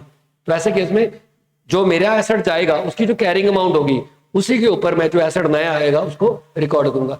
जो एसेट जाएगा उसकी जो कैरिंग अमाउंट होगी उसी के ऊपर मैं नए एसेट को रिकॉर्ड करूंगा, मैं फेयर वैल्यू को रिकॉर्ड नहीं करने वाला। मैं दोबारा रिपीट कर रहा हूं, अगर आप एक एसेट इंटेंजिबल एसेट के बदले में दूसरा इंटेंजिबल एसेट एक्सचेंज कर रहे हो तो वो फेयर वैल्यू पर तभी आएगी अगर दो शर्तें पूरी हों। एक तो कमर्शियल सब्सटेंस होना चाहिए उस ट्रांजैक्शन का। कमर्शियल सब्सटेंस आपने अकाउंटिंग स्टैंडर्ड 10 में भी पढ़ा होगा। कमर्शियल सब्सटेंस का मतलब दोनों एक्सचेंज का बेनिफिट दोनों को मिलना चाहिए। हो सकता है कि मैं एक्सचेंज कर रहा हूं, मेरा रेवेन्यू बढ़ जाए नए एसेट एक्वायर करने से, या मेरी कॉस्ट कटिंग हो जाए, कोई ना कोई बेनिफिट होना चाहिए, या एडमिनिस्ट्रेशन पर्पस के में मेरे को बेनिफिट मिल रहा हो तभी मैं एक्सचेंज कर रहा हूं, अदरवाइज मैं क्यों मूर्ख थोड़ा ना हूं कि मैं एक्सचेंज करूंगा। तो या तो कमर्शियल सब्सटेंस हो, एंड दोनों में से कम एक की फेयर वैल्यू पता होनी चाहिए, ठीक है, तो ही मैं इसको फेयर वैल्यू पे रिकॉर्ड करूंगा। अदरवाइज अगर दोनों में से एक भी मिसिंग है तब मैं जो एसेट दे रहा हूं उसी कैरिंग अमाउंट पे, उसकी जो मेरी बुक्स में कैरिंग अमाउंट है उसी के ऊपर नए एसेट को रिकॉर्ड कर लूंगा। क्लियर। उसके बाद आता है सेल्फ जनरेटेड एसेट। नेक्स्ट 6 तरीका है कि आप किसी भी इंटेंजिबल एसेट को जब अक्वायर करते हो तो वो सेल्फ जनरेटेड एसेट के रूप में अक्वायर होता है। क्लियर। आइए एक बार देख लेते हैं दोबारा से। परचेज एसेट, अगर आपने खरीदा तो सारे खर्चे लेंगे, जितना भी खर्चा आप इनकट करोगे इंक्लूडिंग टैक्सेस भी लोगे अगर उसका इनपुट क्रेडिट नहीं मिल रहा, प्लस आपको अदर डायरेक्टली एट्रिब्यूटेबल कॉस्ट भी ऐड करनी है जो उस एक्विजिशन से रिलेटेड है। उसके बाद अगर अमलगामेशन में एसेट एक्वायर कर रहे हो तो एस 14 के हिसाब से जो भी वैल्यू बनेगी उस इंटेंजिबल एसेट की आप उसको रिकॉर्ड करोगे। अगर तो मर्जर है तो फिर तो प्रॉब्लम ही नहीं है, सामने वाले की बुक्स में जो भी एसेट्स है आपकी बुक्स में एज सच बुक वैल्यू के ऊपर वो आ जाएंगे, चाहे टेंजिबल भी और इंटेंजिबल भी, ठीक है। लेकिन अगर आप परचेज कर रहे हो तो भी आपकी अपनी बुक्स में इंटेंजिबल एसेट को रिकॉर्ड करना है, वो इंटेंजिबल एसेट आपकी बुक्स में फेयर वैल्यू पर रिकॉर्ड होगा। लेकिन मान लीजिए अगर आप फेयर वैल्यू मेजर नहीं कर पा रहे हो तो ऐसे केस में हम उसको सेपरेटली आइडेंटिफाई नहीं करेंगे, उसे गुडविल का ही पार्ट बना लेंगे। अगर आप फेयर वैल्यू मेजर ही नहीं कर पा रहे हो कि परचेज के केस में इंटेंजिबल एसेट जो आपने एक्वायर किया उसकी फेयर वैल्यू क्या है, तो आप उसको गुडविल का ही पार्ट बनाओगे, तो वो गुडविल में उसको रिकॉर्ड कर लोगे। क्लियर है। एक और बात, इससे कोई फर्क नहीं पड़ता परचेज के केस में कि सामने वाले ने ट्रांसफर ने उसको अपने बुक्स में इंटेंजिबल एसेट दिखाया था या नहीं दिखाया था। अगर आपने रिकॉग्निशन क्राइटेरिया इंटेंजिबल एसेट का मीट कर लिया तो आपने उसको अपनी बुक्स में रिकॉर्ड करना है फेयर वैल्यू पे। अगर फेयर वैल्यू नहीं क्लियरली मेजरेबल है तो फिर उस केस में उसे गुडविल का पार्ट बना लोगे। नेक्स्ट मैंने आपको बता दिया था, अगर एक्सचेंज में हासिल कर रहे हो, आप सिक्योरिटीज वगैरह इशू कर रहे हो, तो जो भी सिक्योरिटीज आप इशू करोगे उसकी फेयर वैल्यू, जो एसेट आपने एक्सचेंज दिया है, एक्सचेंज में लिया है, उसकी फेयर वैल्यू जो भी बताया विच एवरेज क्लियरली एविडेंट, उसके ऊपर आपने नए इंटेंजिबल एसेट को रिकॉर्ड करना है। और लोअर फेयर वैल्यू अगर दोनों की पता है तो लोअर को हम क्लियरली एविडेंट मानते हैं। अगर गवर्नमेंट ग्रांट से आपको कोई इंटेंजिबल एसेट मिल गया है तो हम उसको, अगर फ्री में मिल गया है तो 0 वैल्यू पर दिखाएंगे, और अगर हमने कुछ पे किया है तो हमने नॉमिनल वैल्यू के ऊपर उसको दिखाना है। जितना भी अमाउंट पे किया वो उसके ऊपर हमने दिखा देना है। अगर आपने कोई एसेट को एक्सचेंज में हासिल किया, वो मैंने आपको बता दिया, एक्सचेंज में एसेट एक इंटेंजिबल एसेट देके दूसरा इंटेंजिबल एसेट मिला है, ऐसे केस में हमने उसको ऑलवेज फेयर वैल्यू पे दिखाना है। लेकिन इसकी 2 कंडीशंस है कि उस एक्सचेंज ट्रांजैक्शन का कमर्शियल सब्सटेंस होना चाहिए, और दोनों एसेट की, जो एसेट मैंने दिया है और जो एसेट मेरे को मिला है, दोनों में से एक की फेयर वैल्यू पता हो। अगर इन दोनों में से मिसिंग है चीजें, फिर मैं दोनों में से एक चीज भी मिसिंग होगी तो फिर इसका मतलब ये हो गया कि मैं अपने एसेट, जो मैंने एसेट दिया उसकी कैरिंग अमाउंट के ऊपर ही सामने वाले एसेट को रिकॉर्ड करूंगा। क्लियर। नेक्स्ट है, अगर आप कोई सेल्फ जनरेटेड एसेट अक्वायर करते हो, बनाते हो, जनरेट करते हो, इसमें 2 स्टेजेस आती हैं। एक और चीज, जब आप इंटरनली जनरेट गुडविल को जनरेट कर रहे हो या कोई ब्रांड को जनरेट कर रहे हो, उसको हम कभी भी इंटेंजिबल एसेट रिकॉग्नाइज नहीं करते, क्योंकि आप उसकी कॉस्ट को मेजर नहीं कर सकते। इनके अलावा अगर कोई आपने इंटेंजिबल एसेट जनरेट किया है तो हम उसकी कॉस्ट मेजर करेंगे, जो भी उसकी कॉस्ट आएगी उसको हम जोड़ेंगे तो वो उसकी कॉस्ट मानी जाएगी इंटेंजिबल एसेट की। इंटरनली जनरेटेड अगर आपने कोई इंटेंजिबल एसेट जनरेट किया है तो मैंने आपको बता दिया गुडविल और ब्रांड को आपने कंसीडर नहीं करना, क्योंकि आप उसकी कॉस्ट को रिकॉग्नाइज नहीं कर सकते। इसके अलावा अगर आपने कोई और इंटेंजिबल एसेट सेल्फ जनरेट किया तो उसकी कॉस्ट आप कैलकुलेट कर लीजिए, जो भी उसके ऊपर खर्चा हुआ है, जो डायरेक्टली एट्रीब्यूटेबल कॉस्ट है उसकी जनरेशन में, उसको आप जोड़ लीजिए। That will be the cost of your internally generated intangible assets. अब जब आप कोई भी intangible asset to assess whether internally generated intangible asset meet the recognition criteria, generation of asset is classified into 2 phases। तो आपको कोई भी asset जब जनरेट हो रहा है तो 2 फेजेस में डिवाइड होता है, एक रिसर्च फेज होती है और एक डेवलपमेंट फेज होती है। अगर आप डेवलपमेंट फेज में जाते हो तो ही एसेट रिकॉग्नाइज हो रहा है। अगर सिर्फ रिसर्च फेज में ही हो और आपने कोई एसेट रिसर्च फेज में ही मीट किया आपने और डेवलपमेंट फेज तक पहुंचे नहीं, तो आपको उस एसेट को रिकॉग्नाइज नहीं करना है। जितना भी खर्चा रिसर्च फेज में आपने खर्चा किया है वो आपके पीएनएल में डेबिट होगा। ठीक है, आइए पढ़ते हैं कि कोई भी इंटरनली जनरेटेड इंटेंजिबल एसेट्स हमें रिकॉग्नाइज करना है कि नहीं करना, हमें देखना पड़ता है कि कौन सी स्टेज तक उसके ऊपर काम हुआ है। तो 2 फेजेस होते हैं किसी भी इंटरनली जनरेटेड एसेट को जनरेट करने के लिए, एक रिसर्च फेज होता है और दूसरा डेवलपमेंट फेज होता है। रिसर्च फेज वही होता है, research is an original and planned investigation undertaken with A prospect of gaining new scientific and technical knowledge. Expenditure और रिसर्च फेज एक्सपेंस शीट होता है और यहाँ पर कोई इंटेंजिबल एसेट पैदा नहीं होता। यहाँ पर हम नॉलेज लेने के लिए रिसर्च कर रहे होते हैं, हमें कुछ नहीं पता होता हम क्या कर रहे हैं, हम just we are incurring any expenditure to gain new scientific and technical knowledge. ये खर्चा हम इस पर्पस के लिए करते हैं जिससे हम नई साइंटिफिक और टेक्निकल नॉलेज हमें मिल जाए। इस रिसर्च फेज में जितना भी खर्चा हुआ है वो सारे का सारा पीएनएल में जाता है। यहाँ पर कोई भी आपका इंटेंजिबल एसेट क्रिएट नहीं होता। क्लियर है। फॉर एग्जांपल रिसर्च एक्टिविटी कौन कौन सी होती है? Activity aimed at obtaining the new knowledge, ठीक है, और किसी भी चीज को करने का नया ऑल्टरनेटिव ढूंढने का जो खर्चा है वो भी आपका रिसर्च फेज का खर्चा है। सपोज करो मटेरियल का ऑल्टरनेटिव ढूंढना है, डिवाइस का ऑल्टरनेटिव ढूंढना है, प्रोडक्ट का ऑल्टरनेटिव ढूंढना है, किसी प्रोडक्शन प्रोसेस का ऑल्टरनेटिव ढूंढना है, इसके ऊपर जो भी आप खर्चा कर रहे हो आपको पता भी नहीं आप क्या कर रहे हो, you are just trying, you are just gaining the knowledge, तो वो चीज आपकी रिसर्च एक्टिविटी का पार्ट होती है। ठीक, वो सारे का सारा खर्चा आपको पीएनएल में ट्रांसफर करना है। यहाँ पर कोई भी इंटेंजिबल एसेट जनरेट नहीं होता।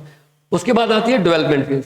डेवलपमेंट फेज वो फेज होती है जब आप रिसर्च फेज में से जो एक नॉलेज हासिल करते हो, रिसर्च फेज में जो भी आपने नॉलेज हासिल की है, अगर वो नॉलेज आप अप्लाई करते हो डेवलपमेंट फेज में, तो वो development phase is the application of research finding और other knowledge to design for production of new improved material, device और प्रोडक्ट। यहां पर आप क्या करते हो, जो रिसर्च फेज में आपने रिसर्च फाइंडिंग की, जो नॉलेज हासिल की, उसको अप्लाई करके हम क्या करते हैं, डिजाइन करते हैं, कोशिश करते हैं डिजाइन करने की, न्यू इंप्रूव्ड मटेरियल डिजाइन करने की, डिवाइसेस बनाने की और प्रोडक्ट बनाने की। तो वो जो फेज है वो आपका डेवलपमेंट फेज। अगर आप नहीं क्लियरली बता पा रहे कि रिसर्च फेज और डेवलपमेंट फेज कब है, तो मान के चलेंगे सारे का सारा जो फेज है वो रिसर्च फेज माना जाएगा। ठीक, सिंपल सी बात है। रिसर्च फेज में आप नॉलेज हासिल करते हो, ज्ञान हासिल करते हो, ठीक है, to get some technical knowledge, और उसी नॉलेज को जब आप अप्लाई करते हो, तो जिस फेज में आप अप्लाई करते हो, जो आपने रिसर्च फेज में नॉलेज हासिल की, उसी नॉलेज को आप जब आप अप्लाई करते हो, जिस फेज में जाके आप अप्लाई करते हो, वो आपका डेवलपमेंट फेज होगा। डेवलपमेंट फेज में किस पर्पस के लिए अप्लाई करते हो? To design new material, to design new product, to design new production process, या एनीथिंग एल्स जो आपको लगता है फ्यूचर में आपको इकोनॉमिक बेनिफिट देगा। तो वो जो नॉलेज आपने हासिल करके यहाँ पे अप्लाई की है वो आपकी डेवलपमेंट फेज, उसको बोलते हैं डेवलपमेंट फेज। ठीक है, डेवलपमेंट फेज में आप जो भी खर्चा कर रहे हो वो इंटेंजिबल एसेट जनरेट तभी माना जाएगा अगर ये सारी की सारी कंडीशंस आपकी पूरी हो जाएंगी। अगर ये सारी की सारी कंडीशन पूरी होगी तो ये मानेंगे कि डेवलपमेंट फेज में कोई इंटेंजिबल एसेट जनरेट हो रहा है। याद रखना, रिसर्च फेज में तो आपका कोई भी इंटेंजिबल एसेट जनरेट ही नहीं होता। रिसर्च फेज में तो आपका कोई भी इंटेंजिबल एसेट जनरेट ही नहीं हो रहा है। रिसर्च फेज में तो आप नॉलेज ले रहे हो, जितना भी खर्चा रिसर्च फेज में आप खर्च करोगे उठा के आप पीएनएल में डेबिट कर दीजिए। डेवलपमेंट फेज में उस नॉलेज को आप अप्लाई करते हो, ठीक है। अप्लाई करके या तो कोई नया प्रोडक्ट बनाते हो, या कोई प्रोडक्शन प्रोसेस डिसाइड करते हो, डिजाइन करते हो, नया प्रोसेस डिजाइन करते हो, या कोई और इंटेंजिबल एसेट आप जनरेट करते हो। तो डेवलपमेंट फेज में आपका इंटेंजिबल एसेट जनरेट होता है, तो आपको उसको इंटेंजिबल एसेट को आपको बुक्स में रिकॉग्नाइज करना है कि नहीं करना। डेवलपमेंट फेज में जो इंटेंजिबल एसेट आप जनरेट कर रहे हो उसको अपनी बुक्स में रिकॉग्नाइज करना है कि नहीं करना, तभी करोगे अगर ये सारी की सारी कंडीशंस पूरी होंगी। पहला, उस technical feasibility has been established, अगर आपको मालूम है कि आप उस इंटेंजिबल एसेट को टेक्निकली बना सकते हो, it is technically feasible to create such type of intangible asset, तो ही आप उसके खर्चे को कैपिटलाइज करोगे, इंटेंजिबल एसेट को रिकॉग्नाइज करोगे। दूसरा, मान लीजिए टेक्निकल फिजिबिलिटी तो है आपके पास, क्या उतने फाइनेंशियल एंड अदर सोर्सेज है जो उस इंटेंजिबल एसेट को क्रिएट करने के लिए चाहिए, इसमें भी यस आना चाहिए। तीसरा, क्या आपकी इंटेंशन है कि उस इंटेंजिबल एसेट को क्रिएट करना है, यानी कि आपका टेक्निकल फिजिबल भी है और आपके पास रिसोर्सेज भी है, तो क्या एंटरप्राइज की इंटेंशन है उस इंटेंजिबल एसेट को कंप्लीट करना और उसे यूज करना, ठीक है, इसमें भी यस आना चाहिए। तीसरा, उसके बाद इंटेंजिबल एसेट कैसे फ्यूचर इकोनॉमिक बेनिफिट होगा देगा, क्या ये डेमोस्ट्रेट कर पाए हो आप, ये भी जरूरी है। How the intangible asset will generate probable future economic benefit has been demonstrated, क्या ये डेमोस्ट्रेशन हो चुका है कि कैसे ये फ्यूचर में आपको इकोनॉमिक बेनिफिट देगा। Existence of market of intangible asset और internal usefulness intangible asset should be demonstrated, आपको बताना पड़ेगा कि जो इंटेंजिबल एसेट्स है उसके लिए फ्यूचर में मार्केट एग्जिस्ट कर रही है, या इंटरनली आप उसको कैसे यूज करोगे, तो आपको ये डेमोस्ट्रेट करना पड़ेगा, यानी कि फ्यूचर इकोनॉमिक बेनिफिट कैसे जनरेट करेगा वो इंटेंजिबल एसेट, आपको ये डेमोस्ट्रेट करना पड़ेगा। और उसके बाद क्या आप उसके ऊपर जो खर्चा होगा डेवलपमेंट फेज में आप उसको लायबिलिटी से मेजर कर पाओगे, और लास्ट, क्या मैनेजमेंट इन सब चीजों की अप्रूवल दे देगा। अगर ये सारी शर्तें yes yes yes yes yes yes है, तो ही आप जाके किसी इंटेंजिबल एसेट को डेवलपमेंट फेज में रिकॉग्नाइज करोगे, नहीं तो इनमें से एक भी नो हो गया तो जितना भी खर्चा डेवलपमेंट फेज में हो रहा है वो सारे का सारा एक्सपेंडिचर पीएल में चला जाएगा, वहां यहां कोई भी इंटेंजिबल एसेट क्रिएट नहीं होने वाला। I hope you understand this, ठीक है। दोबारा बता रहा हूं, रिसर्च फेज में जितना भी खर्चा होगा वो सारे का सारा कहां जाएगा, वो पीएल में जाएगा, वहां पे कोई इंटेंजिबल एसेट जनरेट हो ही नहीं रहा, क्योंकि रिसर्च फेज में आप जितना भी खर्चा करते हो वो पीएल में जाता है। अब उसमें ज्ञान लेने का खर्चा है, वो ज्ञान लेने का खर्चा कभी भी इंटेंजिबल एसेट क्रिएट नहीं करता। अब डेवलपमेंट फेज में वही ज्ञान आप अप्लाई करके कुछ इंटेंजिबल एसेट जनरेट करने की कोशिश करते हो। सवाल ही आता है कि वो इंटेंजिबल एसेट आप अपने बुक्स में रिकॉग्नाइज करोगे ये नहीं करोगे, इसके लिए आपको ये सारी शर्तें 6 की 6 शर्तें पूरी करनी पड़ी, ठीक है। पहला, कि वो टेक्निकली फिजिबल हो, जो भी आपने ज्ञान हासिल किया और अगर आप उसे अप्लाई कर रहे हो वो टेक्निकली फिजिबल हो, प्रेजेंट टेक्नोलॉजी के हिसाब से वो पॉसिबल हो, वो इंटेंजिबल एसेट क्रिएट करना पहला आपके पास। दूसरा, रिसोर्सेज होने चाहिए, फाइनेंशियल और अदर सोर्सेज उस इंटेंजिबल एसेट को क्रिएट करने के लिए। तीसरा, आपकी एंटरप्राइज की इंटेंशन होनी चाहिए उस इंटेंजिबल एसेट को क्रिएट करना और उसे यूज करने की। चौथा, उस इंटेंजिबल एसेट से कितने फ्यूचर इकोनॉमिक बेनिफिट आएंगे आपको उसे डेमोस्ट्रेट करना है। अगर आप उसे इंटरनली जनरेट कर रहे हो तो भी उसके बेनिफिट को इंटरनली यूज कर रहे हो, मतलब जनरेट करने के बाद आप उसे इंटरनली यूज करोगे तो उससे आपको कितने बेनिफिट मिलेंगे उसको भी आपको डेमोस्ट्रेट करना है। और अगर आप आउटसाइड वर्ल्ड के लिए उसे जनरेट कर रहे हो तो उसके यूज से कितने इकोनॉमिक बेनिफिट आएंगे फ्यूचर की मार्केट में वो भी आपको डेमोस्ट्रेट करना है। और नेक्स्ट, उसके ऊपर कितना कॉस्ट इनकर्ड हो रही है वो भी आपको लायबिलिटी से मेजर करना है। और लास्ट, आपकी मैनेजमेंट अप्रूवल इस सब पर्पस के लिए मिलेगी, ये भी आपको कंसीडर करना है। तो ये सारी चीजों में अगर आपका यस आएगा तो ही आपको इंटेंजिबल एसेट जनरेट माना जाएगा और तभी आपको रिकॉग्नाइज करना है, अदरवाइज सारे के सारे खर्चे आपको पीएल में ट्रांसफर कर देनी है डेवलपमेंट फेज होने के बावजूद भी। Example of development activities, the design, construction, testing of pre use prototype and models, the design of tool, jigs, moulds, dies involving die technology. ये सारे के सारे क्या है आपके पास एग्जाम्पल है डेवलपमेंट एक्टिविटीज कौन कौन सी होती है, ठीक है। अगर आपकी एंटरप्राइज रिसर्च फेज और डेवलपमेंट फेज को अलग अलग नहीं कर सकते तो हम सारे के सारे फेज को ही रिसर्च फेज मानेंगे और वो सारे के सारे को उठा के पीएल में ट्रांसफर कर देंगे। Expenditure on internally generated brands, mustards, publishing titles, customer list and item similar in substance can not be distinguished from the cost of developing the business as a whole, therefore इनको आप intangible asset recognise नहीं करोगे। जो भी खर्चा आपने किया brand को जनरेट करने में, internally generated brands, mastheads headings होती हैं, पब्लिशिंग टाइटल्स, कस्टमर लिस्ट, इनके ऊपर जो भी आपने खर्चा किया है, इंटरनली जनरेट किया आपने इनको, इनके ऊपर जो भी खर्चा आएगा हम मान के चलेंगे कि ये खर्चा सेपरेटली आइडेंटिफाइएबल नहीं है, ये खर्चा आप डिस्ट्रीब्यूट नहीं कर सकते from the developing of business as a whole, therefore आप इनको कभी भी intangible asset, internally generated intangible asset recognise नहीं करोगे। समझ आया ना? दोबारा पढ़ देता हूं, इंपॉर्टेंट है। Expenditure on internally generated brands, अपने ब्रांड्स को इंटरनली जनरेट किया है, मस्टर्ड्स को किया है, पब्लिशिंग टाइटल्स को किया है, कस्टमर लिस्ट बनाई है, तो इसके ऊपर जो भी आपने खर्चा किया है आप उसको मान के चलो कि बिजनेस की डेवलपमेंट के दौरान ये चीजें पैदा हुई हैं। ठीक है, इनके ऊपर सेपरेटली कोई खर्चा नहीं हुआ है। आप बिजनेस कर रहे थे, बिजनेस को ग्रो कर रहे थे, बिजनेस के ग्रोथ में ही ब्रांड पैदा हो गए हैं, बिजनेस के ग्रोथ में ही मस्टर्ड्स पैदा हो गए हैं, बिजनेस के ग्रोथ में ही कस्टमर्स पैदा हो गए हैं और बिजनेस के ग्रोथ में ही पब्लिशिंग टाइटल्स पैदा हुए हैं। तो इनके ऊपर जो भी खर्चा हुआ माना जाएगा वो बिजनेस की ग्रोथ का खर्चा है, वो इनको इंडिविजुअली जनरेट करने का खर्चा नहीं है। तो ऐसे केस में आप इनको इंटरनली जनरेटेड एसेट रिकॉग्नाइज नहीं करोगे। क्लियर है? ठीक है जी। और अगर कोई डेवलपमेंट एक्सपेंस कैपिटलाइज भी करना है आपने, ठीक है, देन इंटेंजिबल एसेट रिकॉग्नाइज हो जाएगा। कॉस्ट और fair value which average lower पर रिकॉग्नाइज होगा। मान लीजिए आपने कोई इंटेंजिबल एसेट रिकॉग्नाइज कर लिया डेवलपमेंट फेज में, आपने उसकी कॉस्ट निकाल ली और फिर आपने उसकी फेयर वैल्यू निकाल दी। सपोज करो एक इंटेंजिबल एसेट जनरेट किया आपने और उसकी कॉस्ट डेवलपमेंट फेज में आ गई मान लीजिए 10 लाख की, लेकिन मार्केट में उसकी फेयर वैल्यू मान लीजिए 9 लाख है, तो आपने उसको 9 लाख के ऊपर ही रिकॉग्नाइज करना है और जो 1 लाख का खर्चा है वो पीएल में चला जाएगा। दोबारा रिपीट कर रहा हूं, मान लीजिए आपने डेवलपमेंट फेज में एक इंटेंजिबल एसेट जनरेट कर लिया, ठीक है, तो उसकी कॉस्ट मेजर कर ली जो कि 10 लाख आई, तो आप उसको बुक्स में इंटेंजिबल एसेट दिखाओगे तो कॉस्ट उसकी 10 लाख है लेकिन उस इंटेंजिबल एसेट की फेयर वैल्यू 9 लाख है। तो इन दोनों में से जो भी लोअर है उसके ऊपर आप दिखाओगे 9 लाख के ऊपर वो एसेट आपकी बुक्स में आएगा इंटेंजिबल एसेट, और जो एक्स्ट्रा है वो 1 लाख का खर्चा वो पीएल में ट्रांसफर हो जाएगा। तो इस तरीके से आप इंटरनली जनरेटेड इंटेंजिबल एसेट की वैल्यू कैलकुलेट करोगे। कौन कौन से खर्चे इंटरनली जनरेटेड इंटेंजिबल एसेट में इंक्लूड करने हैं? ठीक है जी, ऑलवेज इंक्लूड करने हैं। डेवलपमेंट फेज के, देखो रिसर्च फेज के तो खर्चे लेने ही नहीं होते, रिसर्च फेज के खर्चे तो आपने लेने नहीं होते।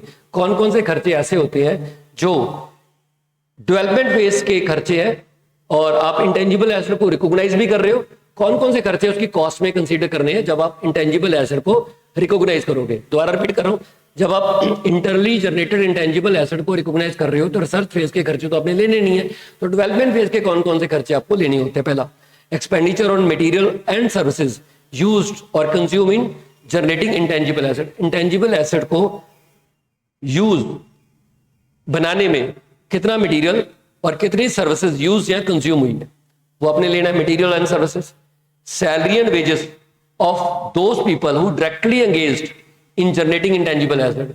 ठीक है, इंटेंजिबल एसेट को जनरेट करने के लिए ऐसे लोग जो डायरेक्टली इन्वॉल्व थे उनकी सैलरी एंड वेजेस भी आपको कंसीडर करनी है। तीसरा, any other directly attributable asset जो उस पर्टिकुलर इंटेंजिबल एसेट से रिलेट की जनरेशन में खर्च हुआ है, जैसे लीगल फीस, लाइसेंस फीस, और उनमें अगर पेटेंट का इस्तेमाल किया है तो patent amortisation cost of patent, जो इंटेंजिबल एसेट जनरेट करने में हमने पेटेंट का इस्तेमाल किया है वो भी आपने ऐड करनी है। और overheads that are necessary to generate the asset and that can be allocated on reasonable basis to that asset. और अगर ओवरहेड्स हैं जो रीजनेबल बेसिस के ऊपर उस एसेट को बांटे जा सकते हैं तो वो भी आपने कंसीडर करने हैं। दोबारा सुन लीजिए, डेवलपमेंट फेज के कौन से खर्चे आपने इंटेंजिबल एसेट की कॉस्ट में इंक्लूड करने हैं? रिसर्च फेज का कोई भी खर्चा आपने इंटेंजिबल एसेट में की कॉस्ट में ऐड नहीं करना। डेवलपमेंट फेज के कौन कौन से खर्चे लेने हैं? पहला, जो उस इंटेंजिबल एसेट की जनरेशन में मटेरियल या सर्विसेज यूज हुए हैं या कंज्यूम हुए हैं वो लेनी है। जितने भी लोग डायरेक्टली एंगेज थे उनकी सैलरीज और वेजेस लेनी है। उसके अलावा any other directly attributable cost to that particular intangible asset वो भी लेनी है, जिसमें लाइसेंस फीस और लीगल फीस आ जाती है, वो भी आपको लेनी है। उसके बाद अगर कोई आप ओवरहेड इनकर कर रहे हो जो कि उस एसेट को जनरेट करने में के लिए नेसेसरी है वो भी उसकी एलोकेटेड कॉस्ट आपको लेनी है। ये सारे के सारे खर्चे आपको कंसीडर करने हैं। ठीक है जी, इन सारे खर्चों को जोड़ के आपके पास इंटरनली जनरेटेड इंटेंजिबल एसेट की कॉस्ट आ जाएगी। नेक्स्ट, कौन कौन से खर्चे नहीं लेने हैं? Salary, selling, administration and general overhead आप तभी लोगे जब ये डायरेक्ट होंगे। Selling, administration and general overhead तभी लोगे जब ये डायरेक्ट होंगे। अब नॉर्मल लॉसेस को नहीं लेना, और जो आप स्टाफ को ट्रेनिंग दोगे उस एसेट को यूज करने के लिए, वो भी आपने उसकी कॉस्ट में ऐड नहीं करना। ये इंपॉर्टेंट टॉपिक है। कौन कौन से खर्चे इंक्लूड नहीं करने? सेलिंग कॉस्ट नहीं इंक्लूड करना, एडमिनिस्ट्रेशन कॉस्ट इंक्लूड नहीं करना, जनरल ओवरहेड नहीं, ओवरहेड इंक्लूड करने हैं बट जो नेसेसरी है, जनरल ओवरहेड अपने इंक्लूड नहीं करने, वो आपके पीएल में जाएंगे। कोई अब नॉर्मल लॉस हो तो क्या वो आपने इंक्लूड नहीं करना, एंड कोई ट्रेनिंग आप दे रहे हो अपने स्टाफ को उसके ऊपर जो खर्चा कर रहे हो वो भी आपने इंक्लूड नहीं करना। क्लियर? चलिए, तो this is how we calculate the cost of intangible asset. तो 6 तरीके से आप इंटेंजिबल एसेट को अक्वायर कर सकते हो। हमने 6 के 6 तरीकों की कॉस्ट कैलकुलेट करनी सीख लिया। इसमें सबसे इंपॉर्टेंट मैंने आपको बता दिया, ये 6 पार्ट था, सेल्फ जनरेटेड और इंटरनली जनरेटेड इंटेंजिबल एसेट की कॉस्ट कैसे कैलकुलेट करनी है, इसके ऊपर आपको ज्यादा ध्यान देना है। तो अभी तक हम लोगों ने इंटेंजिबल एसेट की डेफिनेशन पढ़ी है, क्या होती है, और फिर हमने पढ़ा कि आप उसकी कॉस्ट को कैसे मेजर करोगे। उसकी कॉस्ट कैसे मेजर की जाएगी डिपेंड करेगा कि कैसे आप उसको अक्वायर करते हो, उसके हिसाब से आप उसकी कॉस्ट मेजर करोगे। नेक्स्ट आता है, अगर आप वंस आप इंटरनली जनरेटेड इंटेंजिबल एसेट या कोई भी इंटेंजिबल एसेट आप रिकॉग्नाइज कर लेते हो अपनी बुक्स में, किसी भी तरीके से आपने अक्वायर किया हो, 6 मेथड्स हैं इंटेंजिबल एसेट को अक्वायर करने के। 6 के 6 में से कोई से मेथड से भी अगर आपने इंटेंजिबल एसेट अक्वायर कर लिया हो, उसके बाद उसकी सब्सिक्वेंट कॉस्ट जो भी आएगी उसकी ट्रीटमेंट नॉर्मल ये होती है कि वो पीएल में जाएगी, उसके ऊपर जो फर्दर खर्चा होगा वो पीएल में जाएगा। लेकिन इसकी एक्सेप्शन है कि अगर वो खर्चा 2 कंडीशन को पूरी कर देता है तो वो इंटेंजिबल एसेट की कॉस्ट में ऐड हो जाएगा। क्या? वो आपको फ्यूचर इकोनॉमिक बेनिफिट दे देगा और आप उसकी कॉस्ट, वो जो एक्स्ट्रा खर्चा हुआ उसको लायबिलिटी से मेजर कर सकते हो। तो वो खर्चा जो एडिशनल खर्चा हुआ है, जो सब्सिक्वेंट खर्चा हुआ है, वो इंटेंजिबल एसेट की कॉस्ट में ऐड हो जाएगा। अदरवाइज जो भी once you acquire the intangible asset, उसके बाद जो सब्सिक्वेंट खर्चा होता है वो ऑलवेज पीएल में ही ट्रांसफर होता है। ठीक है, after purchase on completion should be recognised an expense. तो ये जनरल रूल तो यही है कि जो भी सब्सिक्वेंट खर्चा होगा वो एक्सपेंस ट्रीट करोगे। लेकिन अगर 2 कंडीशन वो खर्चा पूरी कर देता है तो हम उस एक्स्ट्रा खर्चे को जो सब्सिक्वेंटली खर्च हुआ है उसको आप इंटेंजिबल एसेट की कॉस्ट का पार्ट बनाओगे। कौन कौन सी 2 कंडीशन है? पहली कंडीशन तो ये है कि वो इंटेंजिबल एसेट के फ्यूचर इकोनॉमिक बेनिफिट को बढ़ा दे, एंड दूसरा एंड है शब्द, एंड उसकी कॉस्ट अगर आप रिलायबिलिटी से मेजर कर सकते हो, अगर ये दोनों कंडीशन में यस और यस है, यस एंड यस है, तो ही आप जो सब्सिक्वेंट खर्चा है वो इंटेंजिबल कॉस्ट में ऐड करोगे, अदरवाइज जो सब्सिक्वेंट खर्चा है वो पीरियड में चला जाएगा। Next, expenditure incurred but not know intangible asset. ऐसा खर्चे जिनसे आप खर्चा तो कर रहे हो बट उससे कोई भी इंटेंजिबल एसेट जनरेट नहीं हो रहा। कौन कौन से खर्चे? Next, expenditure on research PL में जाएगा, expenditure on training activity PL में जाएगा, स्टार्टअप एक्टिविटीज के ऊपर जो भी खर्चा कर रहे हो जैसे प्रीलिमिनरी एक्सपेंसेस हो गया, लीगल एंटिटी की लीगल फीस होगी, ये सब fees, expenditure to open a new facility, उसके बाद expenditure for commencing new operation और लॉन्चिंग ए न्यू प्रोडक्ट। ठीक है, ये सब क्या हो जाएंगे? ये स्टार्टअप एक्टिविटी के खर्चे, ये सारे के सारे, इसमें कोई भी इंटेंजिबल एसेट जनरेट नहीं होगा। एक्सपेंडिचर ऑन एडवर्टाइजिंग और promotional activity, expenditure on relocating और रीऑर्गेनाइजेशन पार्ट ऑफ और ऑल ऑफ द एंटरप्राइज, इनके ऊपर जितना भी खर्चा आएगा वो कभी भी आप उसमें कोई भी इंटेंजिबल एसेट जनरेट नहीं होगा, और ये सारे के सारे खर्चे पीएल में ट्रांसफर करोगे। दोबारा देख लीजिए, ये इंपॉर्टेंट होती है। जो भी रिसर्च के ऊपर खर्चा करोगे, ठीक, जो भी ट्रेनिंग फैसिलिटी के ऊपर खर्चा करोगे, जो भी आप स्टार्टअप एक्टिविटीज के ऊपर खर्चा करोगे, स्टार्टअप एक्टिविटीज में प्रीलिमिनरी एक्सपेंसेस होगे, और आप नया फैसिलिटी ओपन करने के ऊपर खर्चा करोगे, या नए ऑपरेशंस, ध्यान देना, नए ऑपरेशंस और लॉन्चिंग ए न्यू प्रोडक्ट और न्यू प्रोसेस, नए ऑपरेशंस या लॉन्चिंग ऑफ न्यू प्रोडक्ट और प्रोसेसेस, इनके ऊपर प्री ऑपरेटिंग कॉस्ट जो होती है उनके ऊपर जो खर्चा करोगे, सारे का सारा खर्चा, इसमें कोई भी इंटेंजिबल एसेट आपका जनरेट नहीं होगा, या पीएल में जाओगे। ठीक है, एक चीज मैंने आपको और बताई थी, अगर बिजनेस की रनिंग के दौरान आप कोई ब्रांड क्रिएट कर लेते हो, आप कोई मस्टर्ड्स क्रिएट कर लेते हो, आप कोई पब्लिशिंग टाइटल क्रिएट कर लेते हो, और अगर आप कोई कस्टमर की लिस्ट क्रिएट कर लेते हो, तो हम मान के चलते हैं कि ये जो एसेट क्रिएट हुए हैं ये प्रोडक्शन के दौरान, बिजनेस की डेवलपमेंट के दौरान हुए हैं, तो इसके ऊपर सेपरेट खर्चा नहीं हुआ, तो इनके ऊपर जो भी इनको हम कभी भी इंटेंजिबल एसेट बुक्स में रिकॉर्ड नहीं करते हैं। सिमिलरली यहां पर बात हो रही है कि ये जो खर्चे ये कभी भी इंटेंजिबल एसेट जनरेट नहीं करेंगे, इसलिए इनके ऊपर जो खर्चा होगा वो पीएल में ट्रांसफर हो जाएगा। ठीक है जी, और ये एक्सपेंस ऑन, ये भी again expense like discount on issued venture, underwriting commission, loss on issued venture, ये भी सारे का सारा पीएनएल में जाएगा और ये भी, इससे भी कोई इंटेंजिबल एसेट जनरेट नहीं होता। क्लियर है? तो this is all about intangible asset. सबसे पहले हमने मीनिंग पढ़ा इंटेंजिबल एसेट्स का। सेकंड नंबर पे मीनिंग पढ़ने के बाद हमने इंटेंजिबल एसेट की उसकी परचेज कॉस्ट निकाली है, रिकॉग्निशन अमाउंट निकाली है कि आप उसको किस अमाउंट पे रिकॉग्नाइज करोगे। 6 मेथड है उसको अक्वायर करने के, जिस मेथड से भी अक्वायर किया उसके हिसाब से ही आप उसकी रिकॉग्निशन कॉस्ट मेजर करोगे। ठीक है, उसके बाद हमने उसकी सब्सिक्वेंट कॉस्ट जो आप इंटेंजिबल एसेट के ऊपर खर्च करोगे उसके बारे में बात कर ली है, वो पीएनएल में जाएगी। लेकिन उसकी एक्सेप्शन है कि अगर वो सब्सिक्वेंट कॉस्ट इंटेंजिबल एसेट के फ्यूचर इकोनॉमिक बेनिफिट को बढ़ाएगी या फिर उस कॉस्ट को लायबिलिटीज आप मेजर कर सकते हो, तो फिर आप उसको क्या करोगे, उस एसेट में ऐड कर दोगे, अदरवाइज वो पीएनएल में जाएगी। क्लियर है? कौन कौन से ऐसे एसेट हैं जो डेवलपमेंट के दौरान पैदा हो गए लेकिन उनको सेपरेटली रिकॉग्नाइज नहीं किया जाएगा? जैसे मैंने आपको बोला, ब्रांड्स हो गया, मस्टर्ड हो गए, पब्लिशिंग टाइटल्स हो गए और अपने कस्टमर लिस्ट हो गए। ये सारे ऐसे एसेट्स होते हैं जो बिजनेस की डेवलपमेंट के दौरान जनरेट होते हैं, तो इनको आप सेपरेटली इंटेंजिबल एसेट रिकॉर्ड नहीं करोगे। हाँ, अगर आप इनको खरीद रहे हो फिर आप इनको इंटेंजिबल एसेट रिकॉर्ड कर लोगे, अगर ये आपके रिकॉग्निशन क्राइटेरिया को मीट करते हैं। रिकॉग्निशन क्राइटेरिया का मतलब वही एसेट होना चाहिए, फ्यूचर इकोनॉमिक बेनिफिट होना चाहिए, ये आइडेंटिफाइएबल होना चाहिए और इसका सब्सटेंस नहीं होना चाहिए, फ्यूचर में इकोनॉमिक बेनिफिट मिलने चाहिए। तो ये सारी चीजें रिकॉग्निशन क्राइटेरिया तो है। इंटेंजिबल एसेट की जो डेफिनेशन है वो उसका रिकॉग्निशन क्राइटेरिया तो है कि फ्यूचर में इकोनॉमिक बेनिफिट हो और आप उसकी कॉस्ट लायबिलिटी से मेजर कर सकते हो, तो वो एसेट आपको रिकॉग्नाइज करना है। अगर आप उसको कॉस्ट लायबिलिटी से मेजर नहीं कर सकते या फ्यूचर में इकोनॉमिक बेनिफिट आप मेजर नहीं कर सकते, तो आप उसको अपने बुक्स में रिकॉर्ड नहीं करोगे। क्लियर है? ठीक है सर। और ये वाली चीजें वो खर्चे हैं जहां से कोई भी इंटेंजिबल एसेट जनरेट नहीं होता। नेक्स्ट आता है, क्योंकि इंटेंजिबल एसेट है तो उसको डेप्रिशिएट भी करना होगा। जब आप टेंजिबल एसेट को डेप्रिशिएट करते हो तो इंटेंजिबल एसेट की डेप्रिशिएशन भी होती है। इंटेंजिबल एसेट की डेप्रिशिएशन को अमोर्टाइजेशन बोलते हैं, डेप्रिशिएशन नहीं बोला जाता। तो हम किसी भी इंटेंजिबल एसेट की लाइफ मैक्सिमम 10 साल ही मानते हैं, 10 साल से ज्यादा नहीं। तो आप इंटेंजिबल एसेट को 10 सालों में ही राइट ऑफ कर देते हो। जितने भी इंटेंजिबल एसेट होंगे उसको 10 साल में ही राइट ऑफ कर दोगे।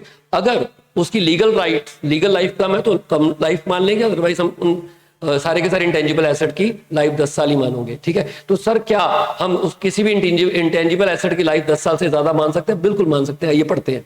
ठीक है, एमोर्टाइजेशन पीरियड वो पीरियड होता है जिस पीरियड के दौरान आपका इंटेंजिबल एसेट राइट ऑफ होता है। क्लियर? सपोज करो इंटेंजिबल एसेट 10 लाख का, ठीक है, हम इंटेंजिबल एसेट की रेजिडुअल वैल्यू ऑलमोस्ट नील मानते हैं। क्यों नील मानते हैं, आगे जाके पढ़ लेंगे। और ये उसकी 10 साल की एमोर्टाइजेशन लाइफ है। तो इस तरीके से एसेट की डेप्रिसिएशन या एमोर्टाइजेशन कॉस्ट कैलकुलेट करते हैं। तो यहाँ पर ये तो आपकी कॉस्ट आ गई, इसको मेजर करना तो हमने सीख लिया। अब हमने बात करनी है इसके बारे में और इसके बारे में। क्लियर? चलिए, कॉस्ट तो में मालूम है, कॉस्ट तो 6 तरीके हैं। 6 में से जैसे भी आप उस इंटेंजिबल एसेट को एक्वायर करोगे उसके हिसाब से आपकी कॉस्ट आ जाएगी। अब एमोर्टाइजेशन पीरियड वो पीरियड है जिसमें आप उसको राइट ऑफ करोगे पीरियड में, और रेजिडुअल वैल्यू वो वैल्यू है जो आपकी डेप्रिशिएबल वैल्यू को कैलकुलेट करने में मदद करती है। डेप्रिशिएबल वैल्यू क्या होती है? कॉस्ट माइनस रेजिडुअल वैल्यू, वो आपकी डेप्रिशिएबल वैल्यू होती है। उसको अगर आप एमोर्टाइजेशन पीरियड से डिवाइड करोगे तो आपकी एमोर्टाइजेशन कॉस्ट हर साल की कितनी है वो पता लग जाएगी। ठीक है, तो एमोर्टाइजेशन पीरियड इंटेंजिबल एसेट में कितना होता है? आइए, amortization period. The depreciable amount of intangible assets should be allocated on a systematic basis over the best estimate of useful life, जिसको हम मानते हैं 10 साल। ठीक है, amortization should commence when the asset is available for use. Actual use important नहीं है, जैसे ही एसेट अवेलेबल फॉर यूज होगा, जैसे पीपी में था, एक्चुअल यूज इंपॉर्टेंट नहीं है, जैसे ही एसेट अवेलेबल फॉर यूज हो जाएगा तब से हमने उसको एमोर्टाइज करना शुरू कर देना है। जैसे ही एसेट क्या हो जाएगा, अवेलेबल फॉर यूज हो जाएगा, हमने उसको एमोर्टाइज करना शुरू कर देना है। उसकी estimated life, estimate of useful life of intangible asset generally become less reliable as the length of the useful life increase. तो भाई जैसे जैसे हम उसकी यूजफुल लाइफ को एस्टिमेट करेंगे, लंबी मानेंगे, तो उसको उसके ऊपर लायबिलिटी हमारी कम हो जाएगी। तो ये 26 ना सीधा ही प्रजम्पशन ले लेता है कि हम तो इंटेंजिबल एसेट की लाइफ को 10 साल से ज्यादा नहीं मानेंगे, 10 साल ही मानेंगे। ये हमारी प्रजम्पशंस हैं AS 26, क्योंकि जितनी लंबी हम लाइफ मानेंगे वो उसके ऊपर लायबिलिटी कम हो जाएगी। तो हम कभी भी किसी भी इंटेंजिबल एसेट की लाइफ 10 साल से ज्यादा नहीं मानेंगे। ऐसी अजम्पशन AS 26 हमारे केस में ले लेता है। ठीक है, ठीक। In some cases there may be persuasive evidence, लेकिन इसकी एक्सेप्शन है, इसकी एक्सेप्शन है 10 साल की लाइफ की एक एक्सेप्शन है कि in some cases there may be persuasive evidence, अगर हमें परसुएसिव एविडेंस मिलते हैं that the useful life of intangible asset will be specified period longer than 10 year, then this cases the presumption that the useful life generally does not exceed 10 year is rebutted and the enterprise, ये चीजें आपको बतानी पड़ेंगी। हम मान सकते हैं अगर हमारे पास परसुएसिव एविडेंस है, क्या है परसुएसिव एविडेंस है किस बात के, कि जो लाइफ है इंटेंजिबल एसेट की वो लॉन्गर देन 10 ईयर है, तो ऐसे केस में हम अपनी अजम्पशन को, जो हमारी प्रजम्पशन है उसको छोड़ देंगे और एंटरप्राइज को एमोटाइज करना होगा इंटेंजिबल एसेट का ओवर दैट पीरियड जितना भी हमने आगे फर्दर कंसीडर किया है, ठीक है। और आपको हर साल उसकी रिकवरेबल अमाउंट चेक करनी होगी, उसकी इंपेयरमेंट चेक करनी होगी। Estimate the recoverable amount of an intangible asset at least annually in order to identify an impairment loss. आपको AS 26 के AS 28 के अंदर उसकी इंपेयरमेंट भी चेक कर ली है। और तीसरा आपको रीजन भी देना है कि क्यों हमने 10 साल वाली असम्पशन को छोड़ दिया और दूसरी असम्पशन के ऊपर हम रिलाई कर रहे हैं, क्यों हम उसकी लाइफ को 10 साल से ज्यादा अज्यूम कर रहे हैं, आपको ये भी बताना पड़ेगा। अदरवाइज क्या है, अदरवाइज तो एमोटाइजेशन पीरियड हमेशा 10 साल का ही चलेगा। सिंपल सा बात रखिए, ऑलवेज 10 साल मान के चलेंगे कि उसका एमोटाइजेशन पीरियड 10 साल है। ये अजम्पशन AS 26 लेके चलता है, लेकिन इस अजम्पशन को हम छोड़ सकते हैं अगर हमारे पास परसुएसिव एविडेंस होंगे। क्लियर है कि एक्चुअल लाइफ जो है आपकी एसेट की है वो मोर देन 10 ईयर है इंटेंजिबल एसेट की।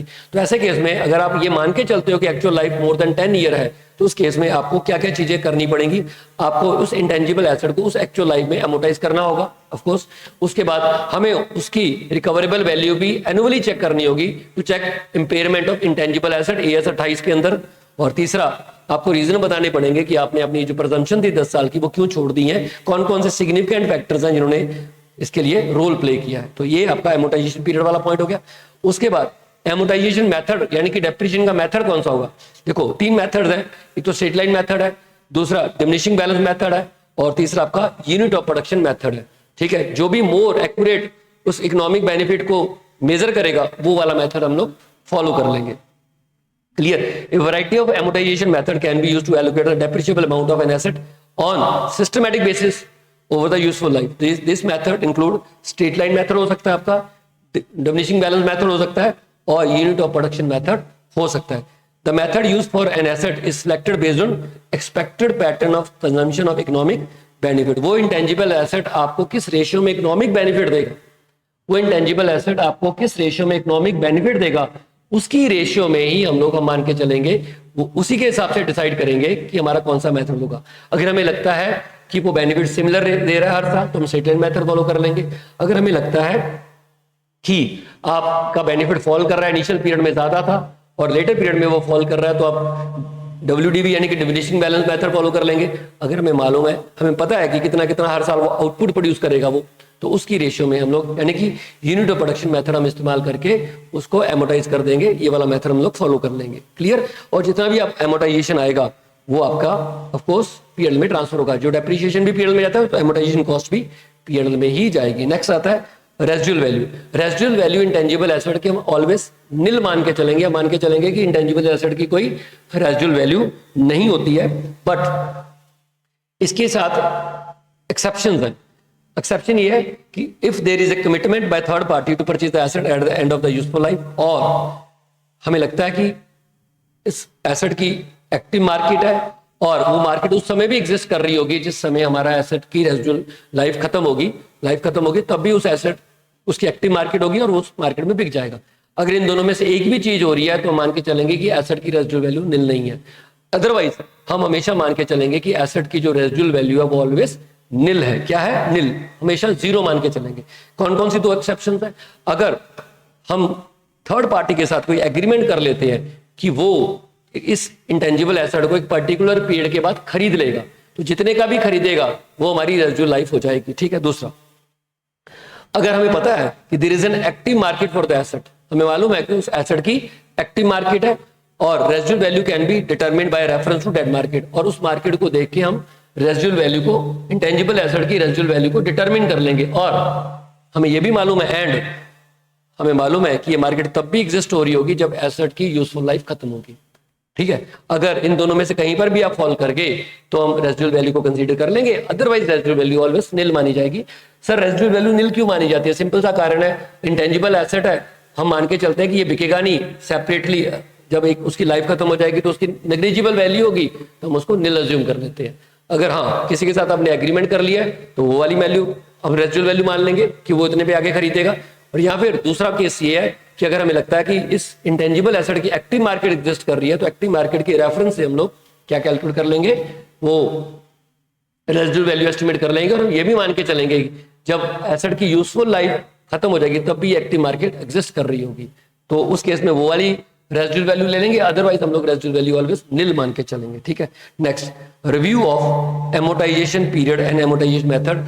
आपको रेगुलर बेसिस के ऊपर आपके एमोटाइजेशन पीरियड का और एमोटाइजेशन मेथड का रिव्यू करना है। जैसे डेप्रिसिएशन का पीरियड और डेप्रिसिएशन का मेथड को आप रिव्यू करते थे, और अगर इसमें चेंज हो रहा है तो इसको प्रोस्पेक्टिवली चेंज करना है। क्लियर, इसको प्रोस्पेक्टिवली चेंज करना है और इस चेंज को चेंज इन अकाउंटिंग एस्टिमेट बोला जाएगा, चेंज इन अकाउंटिंग पॉलिसी नहीं बोला जाएगा। ठीक है, तो ये था आपका एमोटाइजेशन ऑफ इंटेंजिबल एसेट और carrying amount of intangible asset.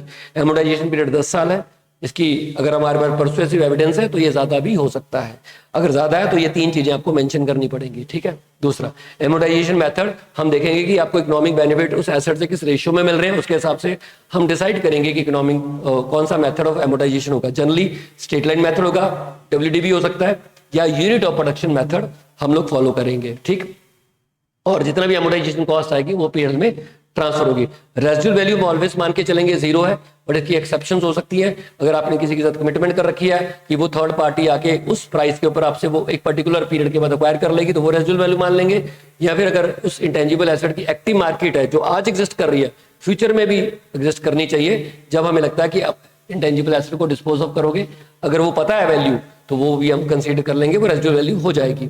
ठीक है, और आप अपने एमोटाइजेशन मेथड और एमोटाइजेशन पीरियड को रेगुलर बेसिस के ऊपर रिव्यू करते रहोगे और एज सच जो भी उसमें चेंज आएगा उसको प्रोस्पेक्टिवली डील करोगे। क्लियर है, एज पर अकाउंटिंग स्टैंडर्ड 5 उसे चेंज इन अकाउंटिंग एस्टिमेट माना जाएगा, वो चेंज इन अकाउंटिंग पॉलिसी के अंदर कवर नहीं होगा। तो पहले हमने इंटेंजिबल एसेट की बात कर ली, फिर उसकी कॉस्ट मेजरमेंट की बात कर ली, फिर हम उसके बारे में बात कर रहे हैं, उसकी डेप्रिसिएशन वाले पार्ट के बारे में बात कर रहे हैं। ठीक है जी, चलिए आगे। उसके बाद आता है इंपेयरमेंट लॉसेज। मैंने आपको बता ही दिया कि ईच पीरियड के ऊपर हमने इंटेंजिबल एसेट की इंपेयरमेंट चेक करनी है और उसे AS 28 के मुताबिक डील करना है। ठीक है, वो आपको ऑलरेडी आती है। AS 28 में हम रेगुलर बेसिस के ऊपर हम एसेट की रिकवरेबल वैल्यू निकालेंगे और फिर उसका इंपेयरमेंट चेक करेंगे, क्योंकि इंटेंजिबल एसेट बहुत जल्दी इंपेयर हो जाते हैं। टेंजिबल एसेट की इंपेयरमेंट थोड़ा फिर भी इतनी जल्दी नहीं होती है, इंटेंजिबल एसेट तो बहुत जल्दी इंपेयर हो जाते हैं। तो हमें रेगुलर बेसिस के ऊपर अकाउंटिंग स्टैंडर्ड 28 के अंदर उस हमारी इंटेंजिबल एसेट की इंपेयरमेंट को चेक करना होगा। ठीक है, उसके बाद आते हैं retirement and disposal of intangible asset. Retirement and disposal of intangible asset, अगर इंटेंजिबल एसेट को बुक से एलिमिनेट कर देंगे, राइट ऑफ कर देंगे, अगर हमने उसको डिस्पोज ऑफ कर दिया है या फिर आपका उसका इकोनॉमिक बेनिफिट खत्म हो गया है, जो भी इस डिस्पोजल के ऊपर, राइट ऑफ करने के ऊपर जो भी प्रॉफिट लॉस आएगा उसको आप उठा के पीएल में ट्रांसफर कर दोगे। क्लियर है जी, ओके सर। नेक्स्ट है disclosure requirement is not that much important. तो इसी के साथ हमारा ये अकाउंटिंग स्टैंडर्ड कंप्लीट हो जाता है। आइए एक बार, हमने ये बात कर ली है कि ये भी इंपॉर्टेंट नहीं है एग्जाम के लिए कहाँ कहाँ आपका अकाउंटिंग स्टैंडर्ड 26 अप्लाई नहीं होता। यहाँ पे इन चीजों पे आपका अकाउंटिंग स्टैंडर्ड 26 अप्लाई होता है। इंपॉर्टेंट डेफिनेशन में आपको क्या पता होना चाहिए, आपको पता होना चाहिए कि इंटेंजिबल एसेट क्या होते हैं। अगर आपके पास इंटेंजिबल एसेट की डेफिनेशन पता है तो इतना बहुत सफिशिएंट है, बाकी चीजें देखने की आपको जरूरत नहीं है। इंटेंजिबल एसेट्स की डेफिनेशन में जो जो चीजें हैं, आइडेंटिफिएबिलिटी हमने पढ़ ली है, कंट्रोल हमने पढ़ लिया है और फ्यूचर इकोनॉमिक बेनिफिट हमने पढ़ लिया है। यहां तक हमारे इंटेंजिबल एसेट डिफाइन हो जाते हैं। फिर उसके बाद हम इंटेंजिबल एसेट की कॉस्ट मेजर करते हैं, रिकॉग्निशन अमाउंट मेजर करते हैं, इनिशियल रिकॉग्निशन अमाउंट मेजर करते हैं 6 तरीकों से, जैसे भी आपने एक्वायर किया। उसके बाद सब्सिक्वेंट रिकॉग्निशन अमाउंट, जो भी सब्सिक्वेंट खर्चा करते हैं उसके बारे में हम बात करते हैं।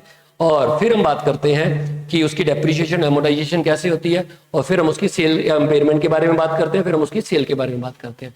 This is all about this accounting standard. AS 26 हमने कंप्लीट कर लिया। इसके क्वेश्चन जरूर प्रैक्टिस कर लीजिएगा, इंपॉर्टेंट AS है। चलिए, thank you so much, bye bye.